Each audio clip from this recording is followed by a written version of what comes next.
Vamos a viajar en el tiempo en esta entrevista que os prometía con el bueno de Manuel, porque es una persona que ha viajado mucho, que ya nos habló de la estructura y de las mafias bueno, en Italia, ¿no? Y hablamos, si recordáis, hace unas semanas de los jueces y demás, pero viajamos, cambiamos de continente y lo vamos a hacer un poquito a esos años 90, ese final de la dictadura de Mobutu y, bueno, un poquito cómo estaba el país y cómo también se estructuran las mafias allí. Un saludo lo primero, Emanuel, buenos días, buenas tardes y buenas noches, ¿cómo estás? Buenas tardes, David. Buenas tardes a todos. Bien, bien, aquí con el invierno. Sí, el invierno que nos tiene a todos, la garganta hecha polvo. Bueno, pues hablábamos en el primer programa, bueno, en el segundo más bien, hablábamos de las mafias, de su estructura, de cómo se instalaban en la sociedad, cómo entraban en el poder político y es una época complicada. Pero claro, eso no pasa en todas las partes del mundo y las dictaduras se han visto apoyadas siempre por algún grupo de este tipo, ¿no? ¿Cómo lo viviste? ¿Cómo viviste esos primeros años 90? Pues sí, efectivamente. Bueno, yo tuve la suerte al final, porque digo suerte, porque vas a países que cuando eras joven nunca, no sabías ni que existían. Y tuve la suerte de poder acoplarme a nuestra asociación en aquella época donde íbamos por algunos países del mundo dando conferencias, etcétera, y acabé justamente en los años 90, 91, creo que fue la primera vez, en un país que se llamaba el Zaire, que hoy es la República Democrática del Congo. Y bueno, yo había viajado ya antes a Sudamérica, en Europa, bien, a ver, siempre que son países Sudamérica más pobres que la Europa que conocemos, pero bueno, no había los países que yo había visitado, que era Argentina, Uruguay, bueno, en fin, no eran, lo que visité no era chocante, vamos a decirlo. El shock real de mi vida fue llegar a este país africano, eso fue un shock literal de cultura, de ver lo que hay allí. Un país, bueno, un país, digamos, una ciudad, Kinshasa, que es la capital de este país, donde tú ves prácticamente lo que es la capital, hay 7 millones de habitantes, de los cuales yo creo que 6.900.000 están en la pobreza más extrema. Y después puedo especificar un poco más, pero cuando digo la más extrema, es la más extrema, es decir, nada de comer, no se sabe cómo viven, de hecho ellos dicen que viven del milagro y yo puedo explicar y decir que es verdad, que es del milagro porque no hay números contables que puedan demostrar cómo viven. Y luego tienes la riqueza absoluta de esos 500.000 personas que están en Kinshasa, que son todas estas multinacionales, estos mafiosos que están allí, mafia italiana vimos mucha, gente que se instala allí, italianos, gente libanesa, por supuesto, y ahí descubrimos que todos los tráficos que se puedan imaginar están al orden del día en este país. Pero además, sin problema ninguno. ¿Por qué? Porque el dictador de turno, que era Mobutu, con todos sus generales militares, con todos sus ministros y con todos sus amigos en negocios, hacen todo ese tipo de negocios de forma legal, vamos a decirlo así, de forma legal.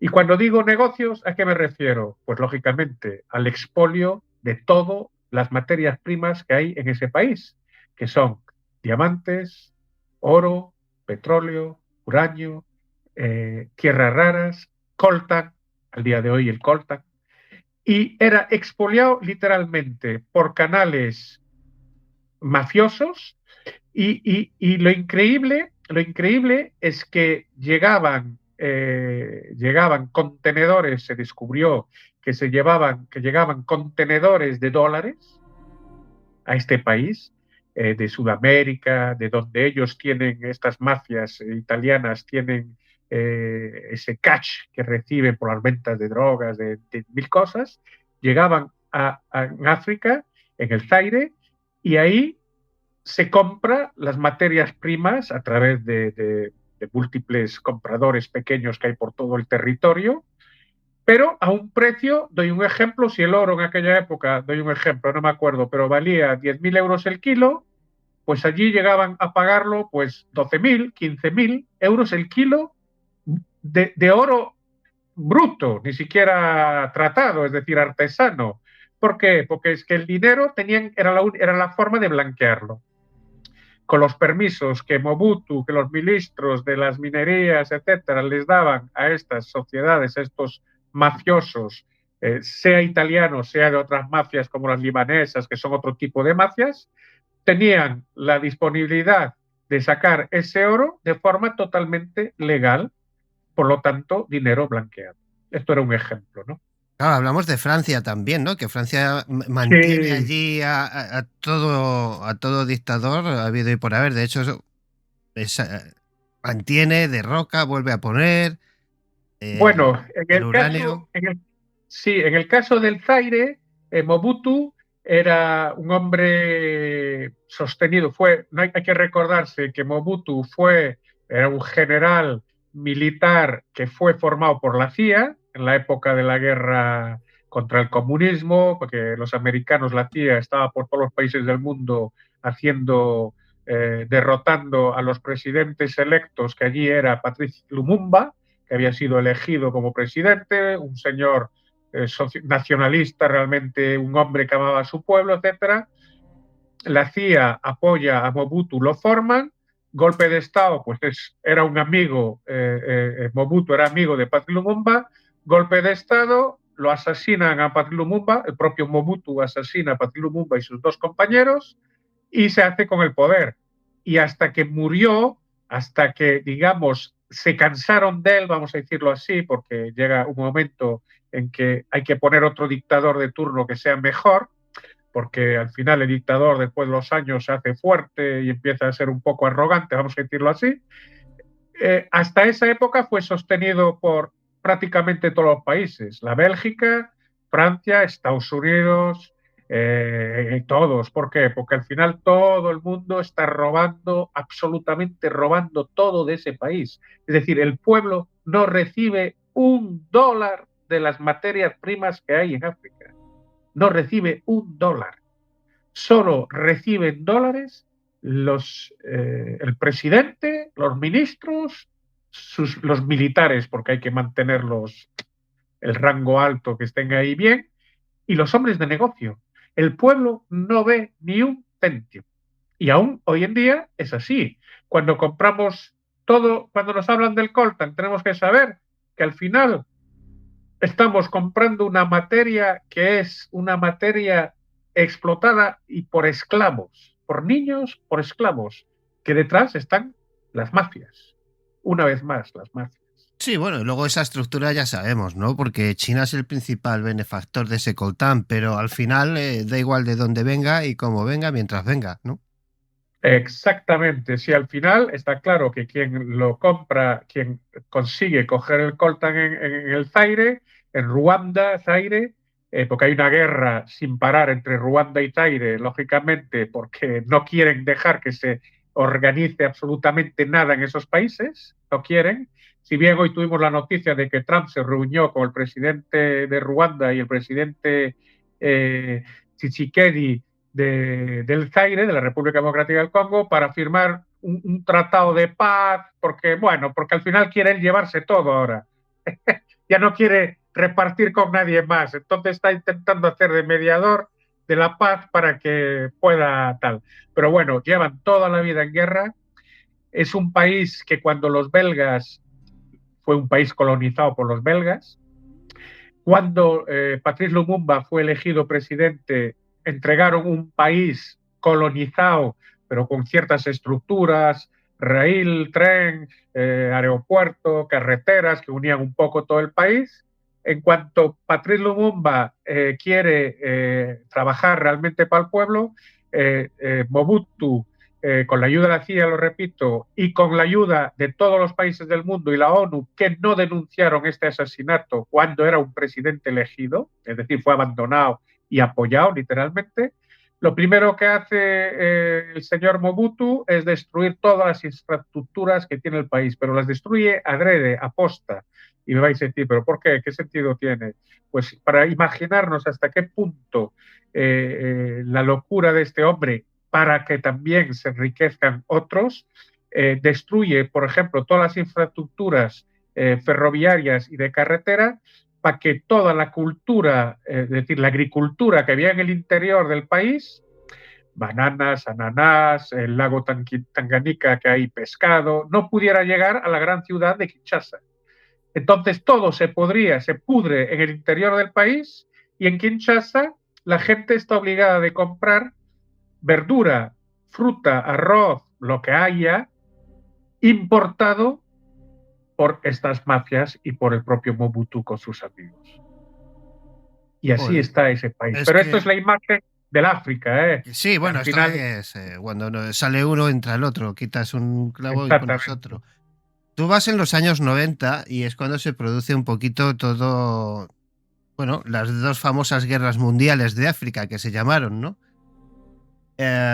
Digamos que cae Mobutu, Sí, entra Mobutu Kabila. cae en el año 96, 97, si me Sí, acuerdo bien. bueno, en el año 96 es cuando Ruanda y Uganda invaden Zaire Mm. y empiezan a destruir las milicias Hutu. Ahí ya empezamos a complicar mucho la situación. Se cierra el cerco, sale este hombre, entra Kabila y dice... Exacto, de Diré Kabila, ya antes, perdona, justo, es que yo me acuerdo bien de la época, che, Mobutu aún estaba en el poder, Ujú. Desire Kabila era un combatiente revolucionario, Estados Unidos nombra a Desire Kabila con el benestante de la ONU y todo, presidente cuando Mobutu aún está presidente. Sí, claro, bueno, Eso ya pasa en los sabes. años 96, 97, es decir, ahí le dan, oye, ahora es Desire Kabila, tú ya no eres presidente. Bueno, pues y luego es Kabila, ¿no? El que rompe de nuevo con Ruanda y Uganda Sí. para bueno, pues reducir la influencia Tutsi y ya sabemos lo que sucedió, los que tenemos algo de memoria y unos cuantos años, ¿no? Hablamos de un país muy complicado y cómo viajas en tantas ocasiones y con qué protección lo haces, qué te encuentras, cómo es esos años 90 en los que Bueno, pues podías ser o arrestado o podías ser atracado, violado o bien tratado, depende con quién bueno, dieras en ese momento. efectivamente, mira, todo nace de la... Yo, los primeros viajes, uno de los viajes primero que hacemos es con Giorgio Bongiovanni, el director de la revista Antimafia hoy, que en la época era estigmatizado, bueno, y hoy es estigmatizado, pero... Y fuimos a hacer unas conferencias al Zaire porque allí teníamos una asociación, un grupo que desde siempre seguía a Eugenio Siragusa, etcétera. Entonces te voy a contar una anécdota increíble para que veas la lucha que se hizo creo que era en el año 91-92. Hay un periodista en la televisión, hay una televisión, que es del Mobutu. Che, es un país totalmente dictatorial al máximo, vamos, que tipo nazi, ¿no? Hay una televisión que es el gobierno que habla, solo hay imágenes del presidente que se pasea, la mujer, lo bien que lo hacen todo y alguna película que ellos quieren que pase y poco más. Música y cosas así. Hay un periodista que en el telediario, a la hora principal de la noche, invita a Giorgio a su programa para dar, es una persona pública, está aquí, un europeo, los estigmas, oye, vamos a hablar de ello. Y se hace un programa en directo en la televisión de Mobutu. En un momento dado, yo era el traductor, porque yo hablo el francés y el italiano, y yo traducía a Giorgio en el plató, en la televisión, y en un momento dado, Giorgio empieza a acusar a Mobutu, diciendo que lógicamente lo que está haciendo es una dictadura, que está empobreciendo a la gente, que no es justo, que tiene que cambiar, que tiene que absolutamente arrepentirse de lo que hace y ayudar a su pueblo. O sea, le da un mensaje absolutamente lo que tendríamos que decirle, porque no había otra cosa que decirle a este hombre. Pues imagínate que lógicamente, ¡pum!, la directa se corta inmediatamente, después de estar hablando 10 minutos ya nos cortan, entran los militares en el plató y nos sacan con las mitralletas. En ese momento, lógicamente, nosotros somos personas de fe. Sí, es raro hoy en día oír eso, pero tenemos fe absoluta en el cielo. ¿Qué quieres que te diga? Entonces, sabemos que lo que hacíamos era algo justo y de alguna manera estábamos tranquilos, nos sentíamos protegidos. Pero a nivel humano es una situación complicada porque estamos en un país donde desaparecen periodistas todas las noches, hay lo que se llaman los escuadrones de la muerte como había en Chile y en todas estas dictaduras, donde desaparecen, vienen unos Land Rover con unos tíos vestidos de negro, unas cabulas y ¡op!, desapareces y ya está. Pero aún así nos cogen, nos escortan hasta un hotel, que estábamos un hotel más bien mediano a modesto, porque solo hay hoteles o muy de lujo, el tipo Intercontinental, que pagas 300 o 400 dólares la noche, o hoteles que pagas 30, 40 dólares, pero que son muy modestos. Allí estábamos nosotros, nos escortan a ese hotel, nos dejan los militares allí a la puerta de nosotros encerrados prácticamente, decimos a ver qué pasa, teníamos el avión un día o 2 días después, nos escortan hasta el avión y nos dejan ir, pero no nos hacen nada. Después yo, a la vuelta en otro viaje, que ya vengo yo solo para intentar seguir manteniendo, ayudar a estas personas que están en nuestra asociación allí, etcétera, llegamos a conocer a una persona que trabaja cercano a los militares y nos dicen que en realidad Mobutu no supo cómo reaccionar, porque no entendía cómo alguien puede en su televisión denunciarlo. Che, ahí había algo, o estaba la CIA detrás, o estaban los servicios secretos americanos. Che, él de alguna manera dijo, uff, esto es mejor no tocarlos. Y después nos dijo también este señor que él reconoció los estigmas, porque el mal sabe muy bien también, che, son masones, creen en todas estas cosas, en estas creencias, en las magias, porque hay que recordar que Mobutu era un animista caníbal. Era caníbal. Podéis ir a buscar la historia. Su primo fue el que lo inició al canibalismo, que era Bokassa, de Centroáfrica. Y lo hacían como rito de sangre. Es decir, es como una forma, como hay ritos que existen en las masonerías oscuras, donde tú sacrificas a alguien y ese sacrificio es como para alimentar tu propia fuerza, tu propio ego, lo que sea. Y él reconoce en Giorgio una potencia, una fuerza del bien y se mantiene a raya. Y eso fue la única vez donde tuvo intervención militar, si bien después fuimos en alguna otra ocasión con Giorgio, hicimos una conferencia en una plaza inmensa, no nos tocaron, no nos dijeron nada, y después en un estadio también donde se gritó libertad, libertad, libertad, como hizo Patrice Lumumba, y donde toda la gente gritó libertad, libertad, pero nos siguieron, pero nunca nos han hecho nada. Y después, pues, la misión de Giorgio tuvo que irse a otro sitio, etcétera. Yo seguí yendo a África, pero yo a nivel personal no era un mal. Tuve mis experiencias de la calle, donde me atracaron una vez, lógicamente, donde fui salvado porque el taxista se había convertido en un buen amigo, el que me llevaba de aquí para allá, entonces comíamos juntos, etcétera. Y cuando fui atracado por unos militares, pues él intervino, de alguna manera en su idioma hablaron, dijeron que yo era una buena persona, que estaba con él, que estábamos haciendo el bien, entonces me pidieron el dinero que llevaba encima, se lo di y se terminó la cosa.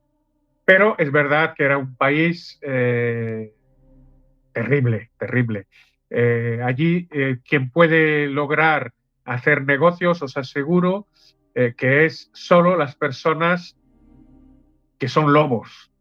lobos totales que están dispuestos a matar, dispuestos a tener las milicias. De hecho, ves casas, vilas inmensas de gente poderosa que tiene sus milicias militares armadas, es decir, allí todo el mundo tiene sus milicias y entonces quien hace negocios allí está dispuesto a hacer muchas cosas que no se deberían hacer, digamos. Hablamos de estructura militar, estructura política, estructura mafiosa, estructuras de todo tipo, menos ninguna para el pueblo, ¿no? Al final siempre pasa lo mismo en estos casos, porque entre la salida de uno, la entrada del otro y las matanzas y las guerras, es un continente que hemos destruido, ¿no? Desde la Europa colonial, ¿no? Sí, Y tenemos mucha responsabilidad. Lo que pasa es que aquí se lavan mucho las manos. Cualquier político no quiere saber nada, todos son muy buenos. Y no olvidemos que en este caso Francia y la Bélgica del sí. momento tuvieron mucha culpa, ¿no? Porque fueron alimentando con armas. Bueno, recuerdo no recuerdo el nombre del presidente que era con el que se traficaba con diamantes y Era demás. Bocasa. Bocasa, eso, no, pero me refiero con el francés, ¿no? Que tenían ahí su ten con su. Ah, sí. Giscard d'Estaing creo que fue, De ¿no? Un esta, momento sí. dado. Sí. Eso es. No hay ese tráfico de diamantes y de elementos químicos sospechosos para la época. Mucha droga, por Bueno, supuesto. muchísima droga. Yo allí cocaína, vamos, paquetes y paquetes de cocaína. Es decir, todo lo peor pasa por estos países para blanquear el dinero, para después los residuos nucleares de la Sí. central nuclear. Todo llega a esos países, tirado allí. Mira, tanto el pueblo, sí, como te decía, no coge un dólar, pero te voy a explicar aún más. Tenía un amigo que era director radioestesista del hospital nacional de Kinshasa. Hay 2 o 3 hospitales grandes, inmensos, que es donde tratan a los enfermos de allí. Pero ese hospital en realidad no es nada. Es una estructura de cemento donde si tú entras ahí, de todas formas vas a tener que pagar todo, todo. La gente, la familia tiene que ir a darte de comer, lógicamente. Si te mueres, tienen que ir a recogerte. Si no van a recogerte, te tiran en una especie de patio que hay atrás, donde yo lo vi con mis ojos, donde hay acumulados decenas y decenas de cadáveres. Una vez estaba en el reparto de radiología y llegamos por la mañana y había, no sé, a lo mejor 20 personas tiradas en los pasillos, con piernas destrozadas, brazos abiertos, huesos que salían. Y yo dije, joder, ¿y esta gente qué hacemos? Y me dice él, nada, están aquí porque tienen que venir aquí, pero yo no puedo hacerles ni la radiografía porque tengo 2 o 3 radiografías y el que me la paga se lo hago, porque así puedo comprar otras 2 o 3. Y yo decía, pero la gente nada, se cansará y seguirá así. Que un país, el más rico tal vez del mundo, uno de los más ricos del mundo, porque tienen petróleo también. Para que nos demos cuenta, claro que somos cómplices. Somos extremadamente cómplices, consciente o inconscientemente, porque la gente no lo sabe muchas veces, no cogemos el tiempo, no pensamos, pero son países quien tiene absolutamente complicidad absoluta son los dirigentes de nuestros países. Eso sí, sin duda alguna, porque ellos sí que lo saben. Y no solo lo saben, les conviene que sea así. Yo muchas Les veces conviene. cuando hago cosas sobre la Primera y la Segunda Guerra Mundial, digo, yo me extraño, ¿no? De cómo me apasiona tanto esta etapa del ser humano. Y yo creo que es porque lo tenemos muy cerca y porque además de esos barros vienen estos lodos. Del final de la Segunda Guerra Mundial se empiezan a establecer determinados gobiernos, acuerdos, y así en la Guerra Fría África sufre muchísimo el apoyo de los gobiernos necesitados, como el de los Estados Unidos, para impedir, ¿no?, el avance del comunismo y todas estas cosas. Y pasa lo que pasa, que al final la población pues lo sufre todo. Y yo no sé, yo nunca pude viajar a África, la verdad. Y por eso es importante tener aquí a Manuel, ¿no? Porque son épocas en las que tú no... Es que podía pasar absolutamente cualquier cosa con tu cuerpo. O sea, podías desaparecer, como bien has dicho, y jamás saber nada. De nada, de nada de ti. Nada, nada. Son países que realmente, para mí, acostumbrado a la buena vida, porque la tenemos, al final tenemos agua, tenemos Sí, luz tenemos en agua, casa, luz, comida, tenemos y familia, no todo. faltamos de nada. Peor o no peor, al final del mes, a veces llegamos mejor o peor, pero no. Son países que cuando vas allí, y yo estuve periodos de un mes máximo, más o menos, porque yo iba solo, la familia dejaba en casa, y viviendo en condiciones muy, muy justitas, porque era muy caro y no teníamos los medios, pero aún así visité los barrios, viví con la gente dentro de los barrios y todo. Che, es invivible, es invivible. Yo no sé cómo hacen para vivir, para sobrevivir. ¿Por qué? Porque lo que falta, la cosa principal que falta allí, aparte de todas las cosas materiales, es la esperanza. Che, no hay ninguna esperanza. Che, no, che, no, nunca vas a poder cambiar, mejorar tu situación. ¿Por qué? Porque somos 7 millones de pobres completos donde el Estado de la forma jamás nos va a ayudar, donde no podemos salir de ahí porque no tienen ni pasaporte, no tienen nada, no tienen dinero para comer, ¿qué carajo van a hacer un pasaporte? Y viven del milagro. Entonces yo decía, del milagro. ¿Por qué?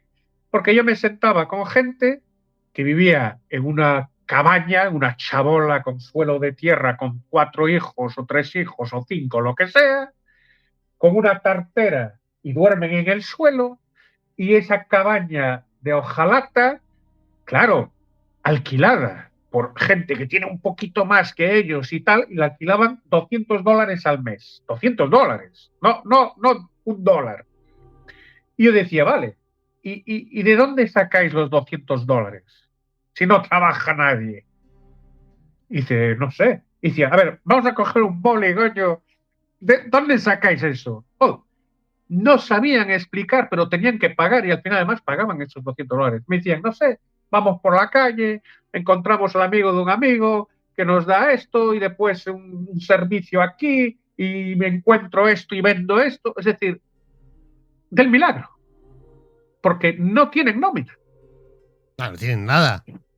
No tienen nada, nada, nada, nada, nada, absolutamente nada.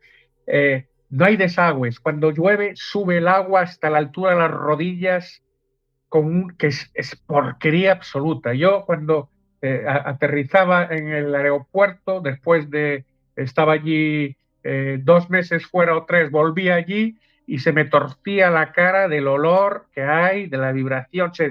Tenía que acostumbrarme a todo otra vez. Durante unos días andaba de verdad con la cara torcida del olor, de la desesperación que existe, la gente tirada por el suelo en las calles. Che, hay que Es que verlo. la gente Ningún no sabe, documental. Manuel, ¿cómo era la higiene? Que claro, Buah, que aquí nos duchamos todos los días, tenemos champús, tenemos pasta de dientes, cepillos de dientes, como el que no quiere la cosa. Claro, ¿cómo es la higiene en los años 90 en un país completamente devorado, donde solo viven bien el 3 o el 4% que son los que lo tienen todo, claro? todo. Y en los años 90 y en los años 2025, ¿eh? Sí, sí, bueno, Que estamos no cambió nada, ¿eh? un No poquito cambió por... nada. En estos Claro, países no cambia nada, nunca. Nada, ni va a cambiar. nada, nada, no cambiará nada. Yo una vez entré en una chabola de esas, y era toda roja, las paredes todas rojas. Y miro y eran todos mosquitos de la malaria. Che, la noche, yo una vez quedé con vaqueros al anochecer en los barrios fuera de mi hotel, que tiene el aire acondicionado, que lo único que pides allí es aire acondicionado. Vamos, tuve que escapar literalmente, a través de los vaqueros me picaban los mosquitos. Dije, yo paso una noche a dormir aquí en esta cabaña, y te levantas, tío, y no tienes sangre. Se lo han ¡Oh, bebido todo. seguro! Que fue, che, tienen, aparte la resistencia que tienen, claro, se tuvieron que hacer sus anticuerpos, che, es un pueblo sí, con un sufrimiento, una forma de vivir que es un ejemplo en ese aspecto realmente, porque yo creo que me haría o terrorista, sabiendo lo que eres tú aquí y vivir allí, no sé, te haces, atacas a los ricos, ves los Mercedes que pasan por ahí, y dices, bueno, yo voy ahí, vamos, compro un par de armas y vamos, pase lo que pase, ya veremos. Pero vivir así, sin esperanza ninguna, no tiene sentido. Es decir, es un pueblo altamente espiritual que sufre mucho y eso también nos tiene que dar mucho de pensar cuando hablamos de los inmigrantes que vienen. Mira, la mayoría de los inmigrantes que escapan de estos países, que llegan en pateras, habrá alguno que se cuele que sea delincuente, pero la mayoría es gente realmente desesperada y que el simple hecho de poder llegar a un país como el nuestro, estar en 25 en una habitación, pero limpia y con agua en un grifo, ya para ellos ya valió la pena. Ya Sí, ha claro. cambiado como del blanco al negro, del negro a blanco. Por eso hay que saber que si las personas escapan y atraviesan y arriesgan su vida para pasar con una patera y todo lo que pasan para llegar hasta el país donde está la patera, que hay todas las mafias por el medio o los grupos criminales organizados que le roban, que los violan a las mujeres, en fin, un montón de cosas. Che, somos responsables y deberíamos, sí, abrir las puertas y sobre todo dar los medios, che, para que eso no pase. ¿Cómo? Pues sin apoyar todas estas dictaduras, pero bueno, eso ya es tan utópico, es No, más eso utópico que es imposible. utópico. Por eso Nada, te es digo, posible. esto no hay Digamos quien lo cambie. en la época en la que tú viajas, según los datos que yo tengo aquí en los años 90, el PIB del país se hundió con años de crecimiento negativo y una caída de más del 40% entre el 90 y Sí, 2003. Los salarios sí, reales se desplomaron y la moneda pierde gran parte de su valor. El Estado no sí. paga sueldos ni ofrece servicios. Así que No, mucha gente sobrevive, pues digamos, con esa segunda economía, ¿no? Paralela, el trueque, la venta en mercados informales, el contrabando y pequeños trabajos esporádicos.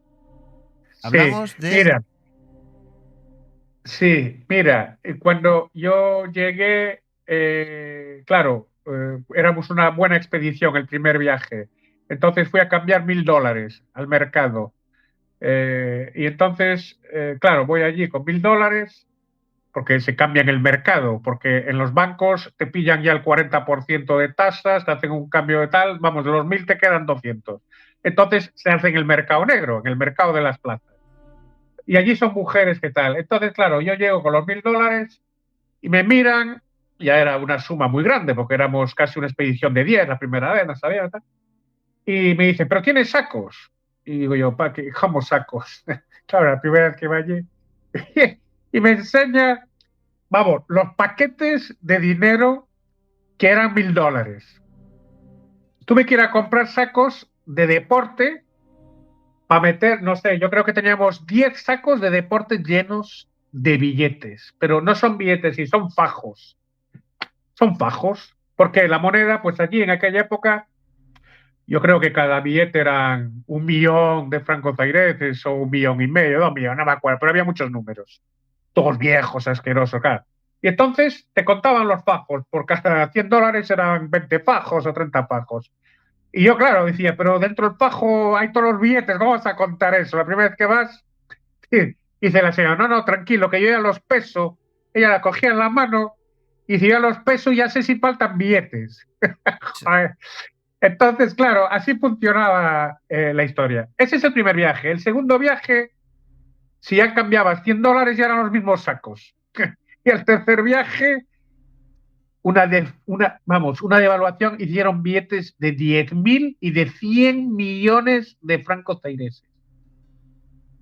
Pero, claro, no les costaba nada porque Mobutu tenía su propia impresora personal y imprimía sin parar, hacía imprimir a las mafias italianas, tenían imprentas, los libaneses tenían sus propias imprentas, es decir, dólares falsos y moneda falsa del Zaire a punta pala, pero sobre todo dólares.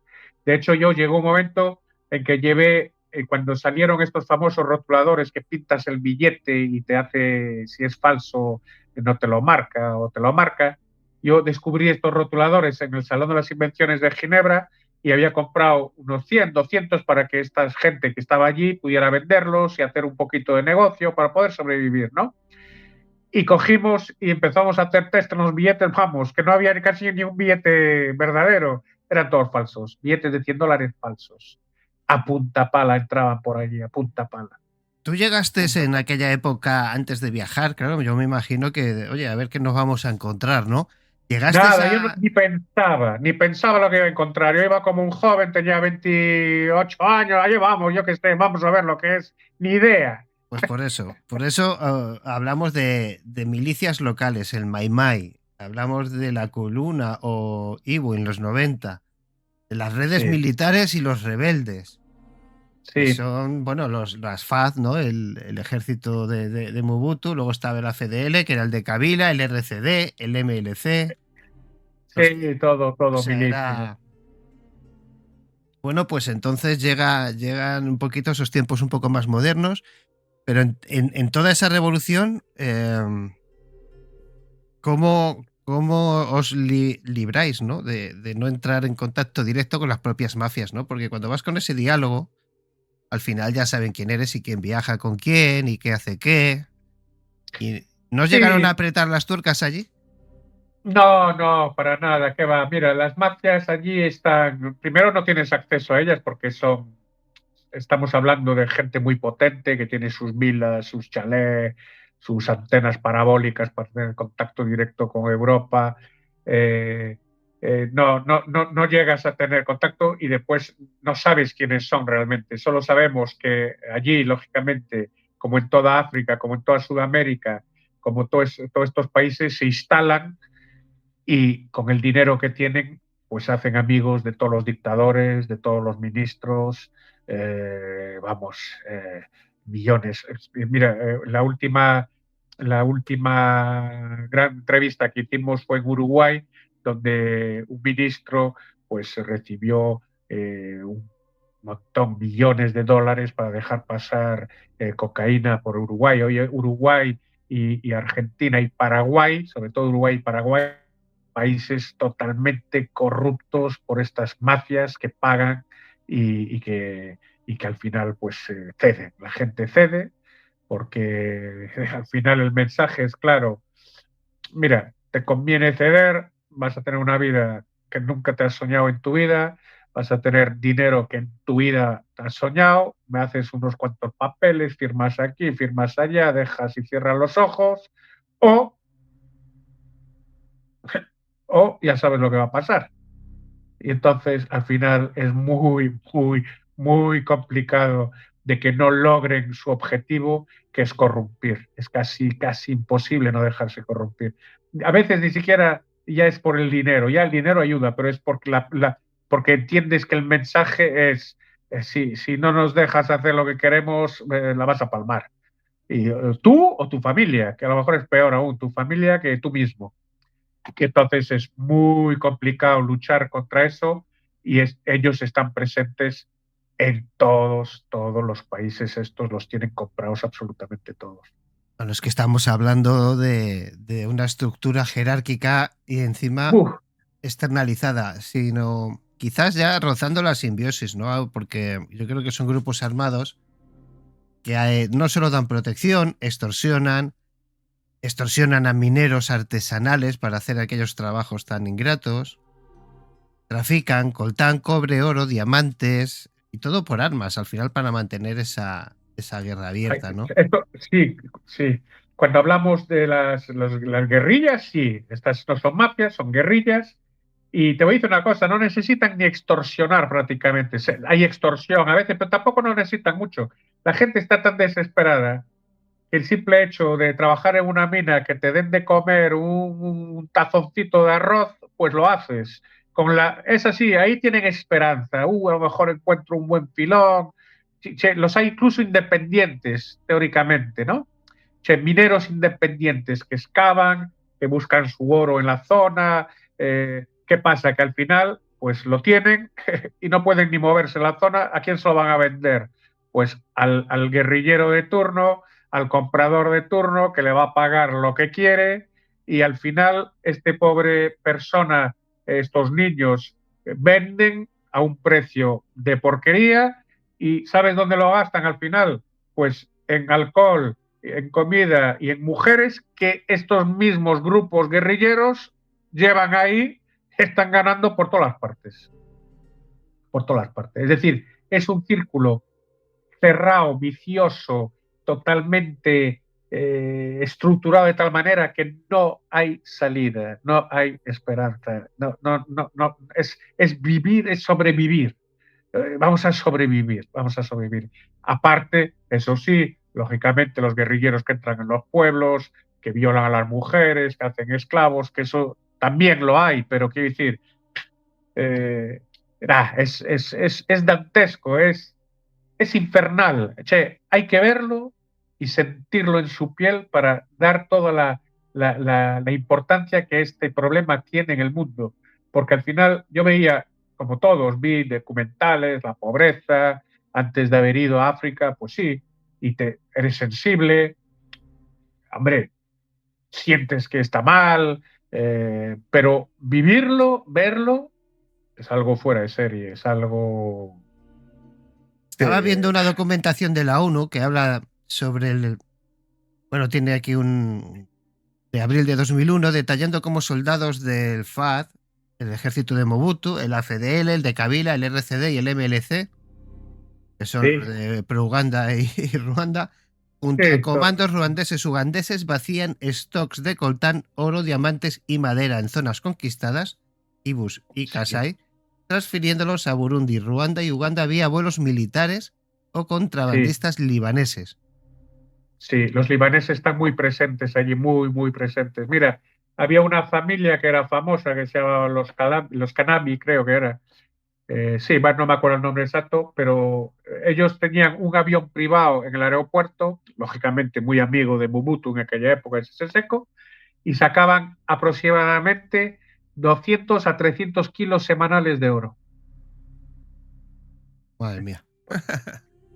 Pero Es una... esa misma familia tenía su milicia, lógicamente, y tenía alrededor de su mansión gente que trabajaba de jardineros, de guardia para abrir las puertas, cerrar el portal, y esa misma familia extremadamente extramillonaria, vamos, ya no sé cuánto podría dar, si uno de sus obreros se le moría a su hija, porque yo conocía a uno de ellos, pidió permiso para ir a enterrarla y no se lo dieron, para que nos demos cuenta lo monstruosos que son.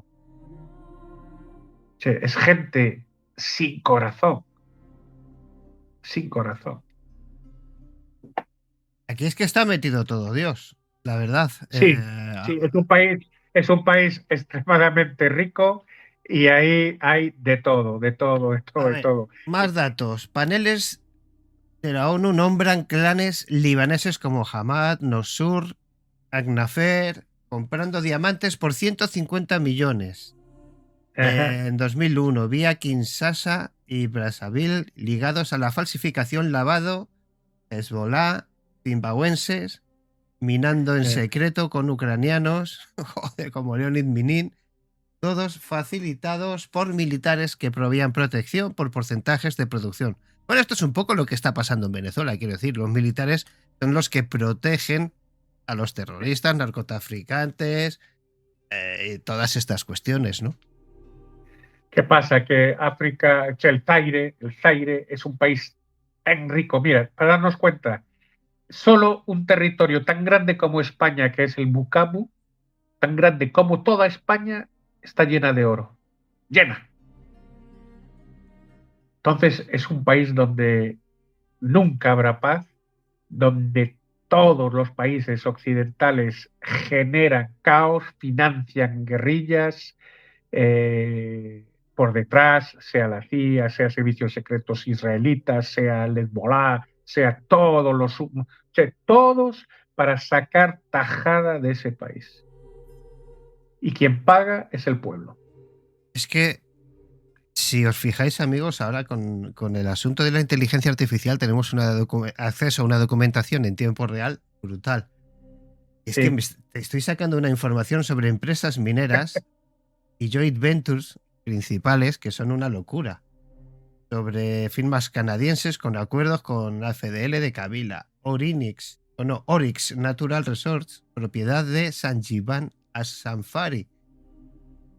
Lo usan como frente para el... Bueno, es que, o sea, de verdad, esto es... Y ahí en ese país son todos amigos, Sí, sí, no, no. israelitas, árabes, trabajan todos juntos. ¿Ves? Lo que decíamos la otra vez, los lobos, para lo que interesa, saben unirse. Luego, bancos locales saqueados, Goma, Bukavu, Kinsagani, Sí, soldados sí. ruandeses vaciando bancos y al que pasaban por una ciudad, pumba. Bueno, o sea, aquí tengo una cantidad de documentación y claro, todo esto se sabe porque se sabe y si está documentado. ¿Y qué hemos hecho al respecto en todo esto? Nada. Nada. No, porque, a ver, yo entiendo que la gente común no sabe nada de esos países, como yo no lo sabía. Yo no sé nada de Camboya, no sé nada de Ya, ya, otros ya. países. ¿No? Eso está claro. Lo que sí, la gente tiene que coger conciencia es que en el mundo, más allá de nuestro alrededor, hay todo un mundo. Y cuanto más lejos vamos a todos estos países, más es el infierno. Eso hay que coger conciencia.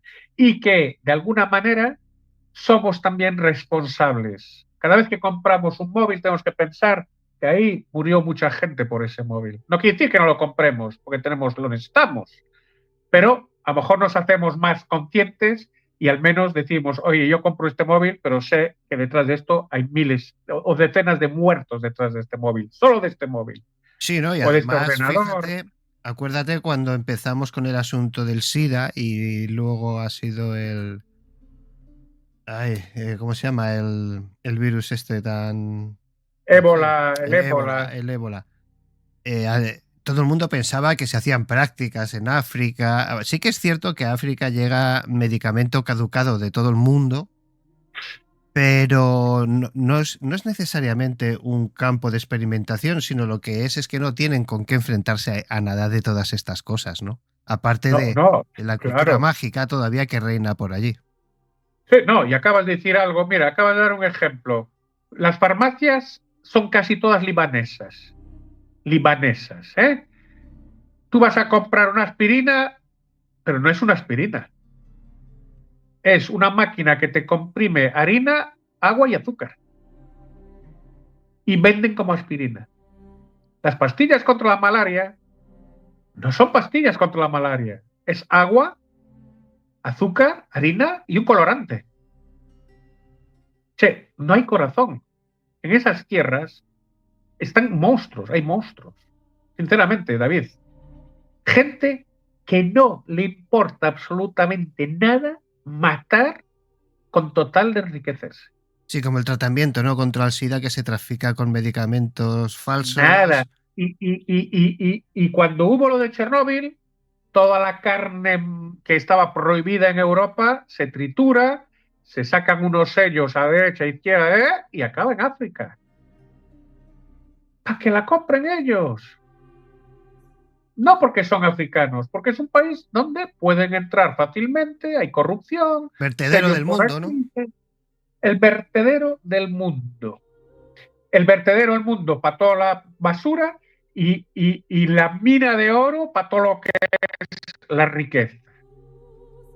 Pero hablamos, pues sí, después el marfil, después los gorilas. Tú sabes que los gorilas, allí el gorila plateado y todo está justamente en el Zaire, en los montes la selva del Zaire, de República Democrática, están todos los grandes gorilas plateados, los gorilas estos. La práctica de los guerrilleros es buscar los gorilas, los cogen, les cortan las manos y se hacen ceniceros para los ricos. Eso es un gran mercado. Manos de gorila para ser ceniceros.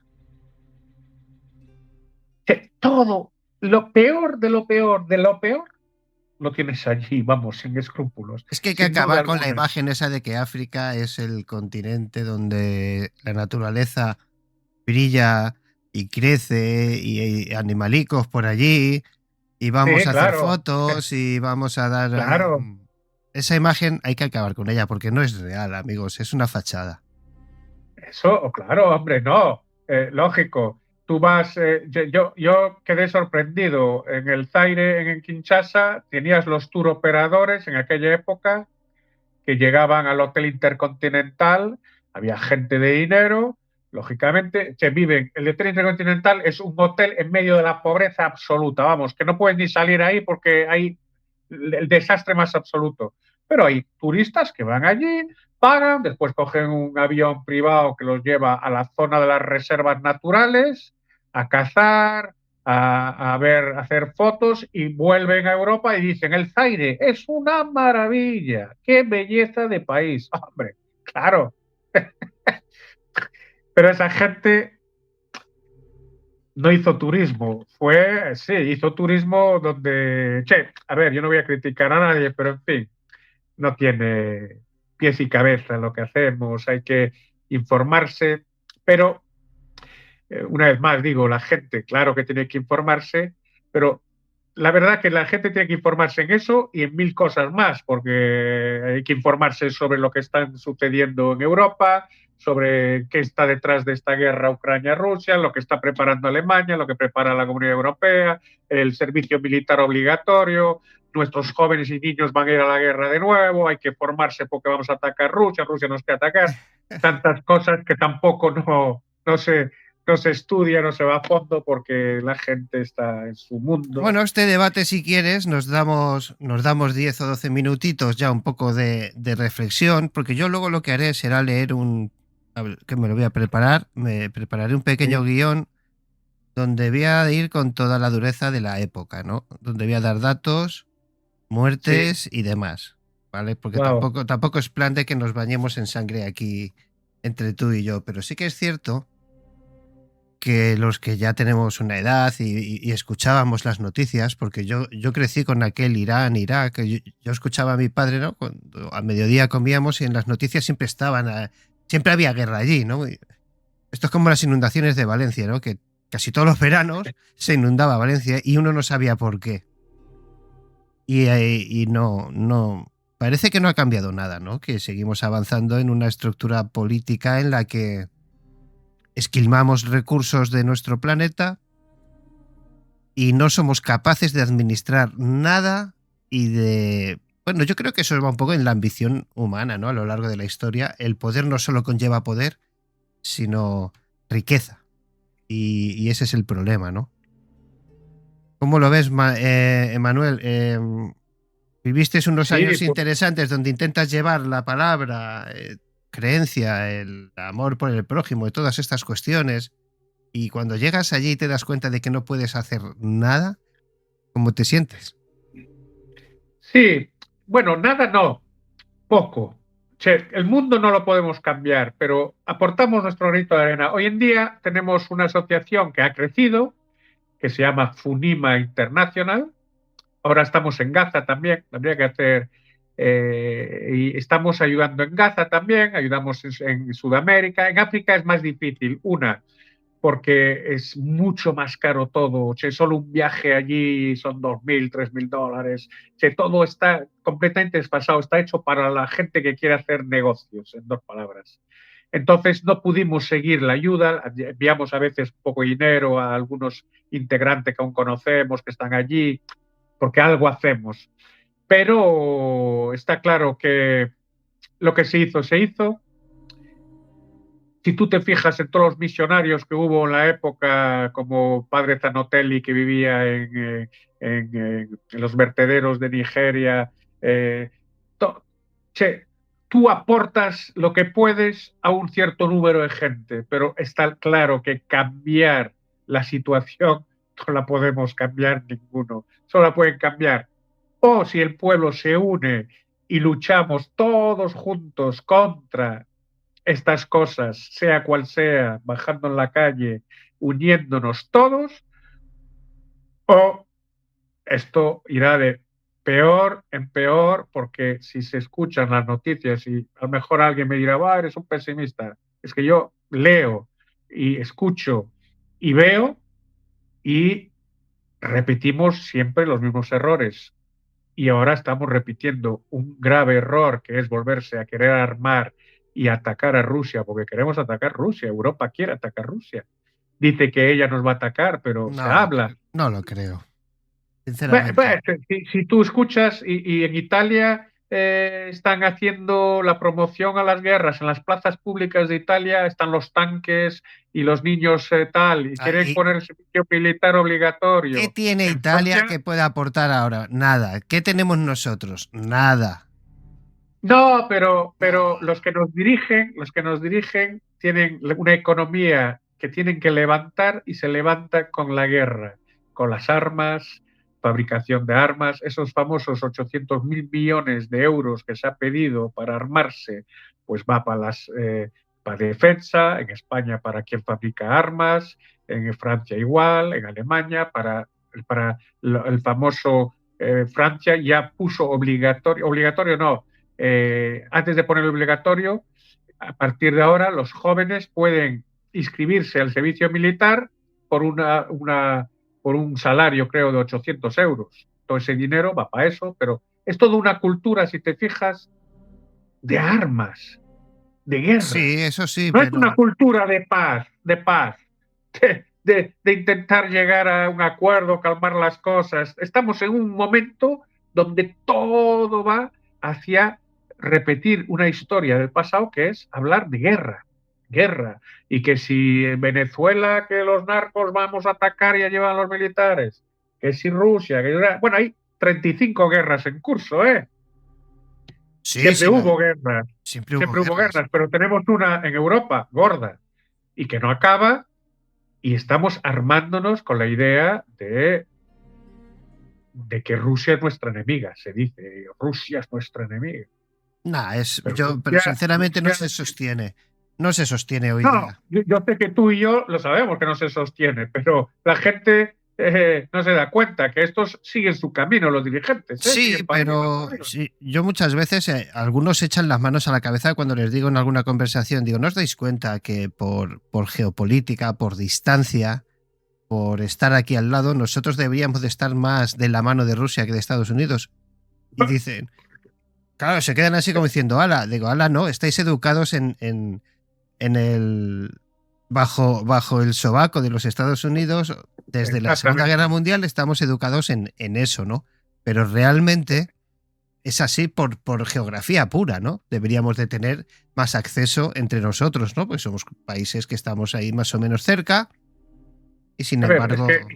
es que lo increíble es que la gente no se da cuenta que Estados Unidos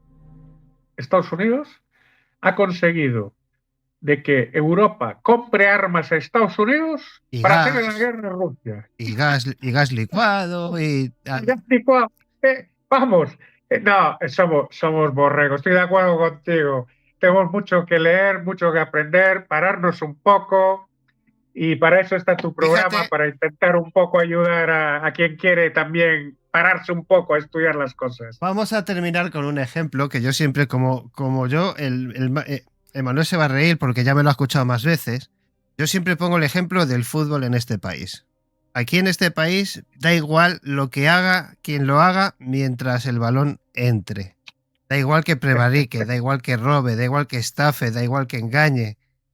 Da igual, puede hacer absolutamente lo que le dé la gana. Y yo teniendo una conversación con unos clientes, es que, ¿no? Lo que llevan diciendo los catalanes en los últimos 50, 60, 70 años, en Madrid, porque en Madrid roba, en Madrid no nos quieren. Bueno, esa letanía que es una letanía absurda, ¿no? Y claro, y yo les dije, digo, vale, el Fútbol Club Barcelona, sus dirigentes, que no el club, sino sus dirigentes, ha hecho esto, esto, esto. Empiezo, ¿no? Con la lista que hay de que se les está juzgando por ello, ¿no? Y claro, se me quedan mirando y entran como en, ¿sabes? Como en eclosión y se me queda así y me dice, pero el Madrid roba y se va. ¿Sabes? Claro. Esa es la realidad, no hay argumentos. Tú una persona, pero esto es un ejemplo, perdonadme, o sea, es un ejemplo, en cualquier tema que tú hables, el que no tiene conocimiento, el que vive en la ignorancia, no tiene argumentos ninguno para combatir tu estructura de palabra basada en la realidad y en los hechos. Por eso el dato mata al relato. ¿Qué es lo que sucede en esta época? Que los relatos, las letanías repetidas una y otra vez, no es que maten al dato, pero lo ocultan, lo tapan y le cuesta salir. Pero cuando tú le llegas a una persona y le dices, oye, esto es blanco por esto y por esto, te queda así como bloqueado, vuelve a su besugo, al que tiene en el cerebro, dando palmadas y se va. Totalmente de acuerdo, totalmente. Ahora no me acuerdo, pero es verdad que hay toda una serie, ahora no me acuerdo el nombre, pero es un estudio hecho por los que dirigen el mundo que dicen la repetición de las cosas al final se transforma en una realidad, la gente, claro, se para ahí, está todo muy bien hecho. Mira, tuvimos hay un famoso vídeo que ahora es sobre que habla incluso el secretario del Estado de Estados Unidos, Marco Rubio, que dice que los extraterrestres existen. Está en Amazon Prime. Que en Estados Unidos solo se habla de ese documental, se llama Disclosure, no sé qué. Grandes militares, almirantes, generales que dicen, efectivamente, los extraterrestres nos visitan, sabemos que están visitando desde hace mucho tiempo, tienen una tecnología absolutamente superior a nosotros. ¿Dónde está? Eso deberían haber hecho como la final del Mundial del fútbol, en todos los canales del mundo hablar de esto. ¿Te das cuenta? El secretario actual del Estado, que está por debajo del presidente, que es Marco Rubio, que él en el documental dice, efectivamente, existe. Coño, eso es algo increíble. Eso tendría que estar en todas las noticias del mundo. Vamos, es un cambio radical en la historia. Es una novedad increíble. Bueno, pero si no aportan pruebas es como... No. Aportan pruebas porque son ellos que lo dicen. Cuidado. Es la primera vez en la historia de toda la humanidad que generales y el secretario general Marco Rubio, debajo del presidente, dice, existen. Hombre, ya, joder, una duda tiene que haber, ya. Que te lo digan ellos, la primera vez en la historia, y dicen, tuvimos platillos volantes, míratelo. Pero eso en Estados Unidos sí que está haciendo bastante bombito, pero el resto del mundo nadie habla. No sé, pues Cuando eso pásamelo, tendría que pásamelo. estar. Sí, eso lo puedes ver en Amazon. Hay que pagar una cuotita, lógicamente está a pagamiento, lo hicieron de forma muy inteligente para pagar algo, por lo tanto ya Pero la no gente será lo no hay que pagar. típico de venir todos a verlo y luego no dice nada. No, al final dicen que existen, pero no dicen nada de por qué nos visitan, qué quieren, todo eso no lo dicen. Quedó ahí. Pero mientras tanto, es un dato, tú hablaste de datos, es un dato preciso de grandes generales, almirantes, militares de la más alta esfera de Estados Unidos, actuales y pasados, que dicen efectivamente existen. Bueno, Eso ya es un dato fantástico. habrá que darle una vuelta a ver si es que están aquí desde hace más tiempo de lo que pensamos. Bueno, ya sabes, ¿no? Las, Lo dicen, lo dicen. las Yo culturas no antiguas y tengo tal. duda ninguna, ya lo sabes. Sí, pero bueno, a esto ya se plantean siempre las grandes preguntas, ¿no? Si realmente están y están tan avanzados, ¿por qué nosotros estamos como Bueno, estamos? Etcétera, etcétera, etcétera. eso después ya son respuestas que pueden darnos los contactados, porque yo no la tengo. Pero los contactados que conozco sí que nos la dan. Yo soy un ignorante, no los veo, no puedo decir por qué, a menos que el contactado lo dice. Pero Entonces yo luego digo, hay mira, un el dato contactado dice que no falla, ¿no? Si realmente existen, eh, esto afectaría directamente a todas las religiones. a todo, cambia todo, no existe la religión. Ellos Efectivamente. no, la religión no la contemplan. Contemplan una fuerza omnicreante que crea y que ha creado pero no la religión. No existe la religión No para hay un ellos. señor con toga haciendo milagros y No, convirtiendo peces. no, no, no, no, no. No, no, no, no. No existe ese tipo de religión. Existe una ciencia que llaman ellos ciencia del espíritu. La ciencia del espíritu es conocimiento de lo que es realmente el espacio, se viajan en el espacio, tienen una confederación donde hay un montón de planetas que viven en sintonía, nos visitan, intentan ayudarnos. ¿Es la física la nueva religión? No, la ciencia, hay mucho de ciencia, Sí, dicen, sí, sí, sí, sí. se conoce Dios a través de la ciencia, porque al final es ciencia. No mezclemos que todo es No, ciencia, hombre, no, claro, claro. espiritualidad, pero ciencia. Que un milagro de que un cuerpo se renace o revive porque está muerto, es ciencia. No es milagro. El milagro. Sí, para nosotros milagro, lógicamente, porque es algo que no podemos explicar. Pero para ellos es ciencia. Tenemos la capacidad de reestructurar un cuerpo y vivir 1000 años, si queremos. Pues hasta aquí, amigos míos. Ya retaremos a Emmanuel a hablar de otra cuestión, cualquier otro tema, que tenemos muchos en la cesta y hablaremos más adelante. Muchísimas gracias, Emmanuel, como siempre. Gracias, David, a ti, como siempre también, y a todos. Chao.